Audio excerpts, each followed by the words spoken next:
오프닝 멘트. 서울시장 선거가 점입가경입니다.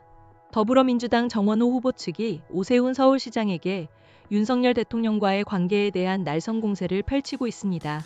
이에 국민의힘 역시 정 후보의 과거 행적을 문제 삼으며 맞불을 놓는 형국입니다. 정원호 후보 측 공세.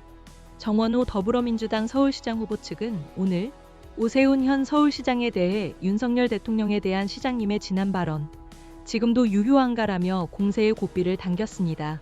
정 후보 측 박경미 대변인은 논평을 통해 지난해 3월 오세훈 시장이 당시 국민의힘과 윤석열 대통령의 관계에 대해 우리 당과 윤석열 대통령이 함께 가야 한다는 생각에 변함이 없다고 밝혔던 점을 상기시켰습니다.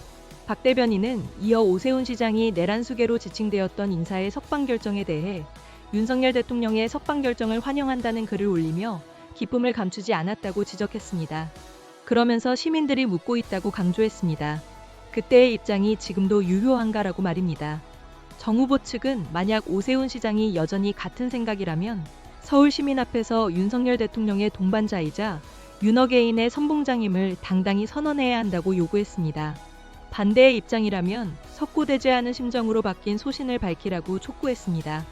나아가 윤석열 전 대통령 탄핵에 대한 오세훈 시장의 발언을 거론하며 정치적 유불리와 여론의 향방에 따른 태세 전환이 기가 막히다고 비판했습니다. 박 대변인은 앞으로 오세훈 시장의 과거 발언들을 시민의 눈으로 다시 되짚어 볼 것이라며 서울 시민이 원하는 것은 신념을 헌신짝처럼 버리는 기회주의자가 아니라고 덧붙였습니다. 국민의힘의 반격. 한편 국민의힘도 이해 질세라 정원호 후보가 성동구청장 시절 친북단체에 예산을 몰아줬다는 의혹을 제기하며 서울 시민의 세금도 운동권 이익 카르텔 배불리기에 쓸 것이냐고 맹비난했습니다. 국민의힘 민주당 부적격 후보자 검증 TF는 논평을 통해 정 후보와 남북경제문화협력재단, 즉 경문협과의 관계에 대한 의구심이 날로 커지고 있다고 주장했습니다. 국민의힘에 따르면 경문협은 국내 언론사로부터 북한 저작물 사용료 명목으로 현재 이사장은 임종석 전 문재인 대통령 비서실장입니다. 국민의힘은 정 후보가 성동구청장 시절 평화관찰사 사업을 진행하며 구민열세 1억 2천만 원을 맞춤형 수의계약 형식으로 6년 연속 예산을 몰아줬다고 지적했습니다. 이는 운동권식 이익 카르텔이 국민 세금을 유용하는 전형적인 좌파식 비즈니스 모델이라고 비판했습니다.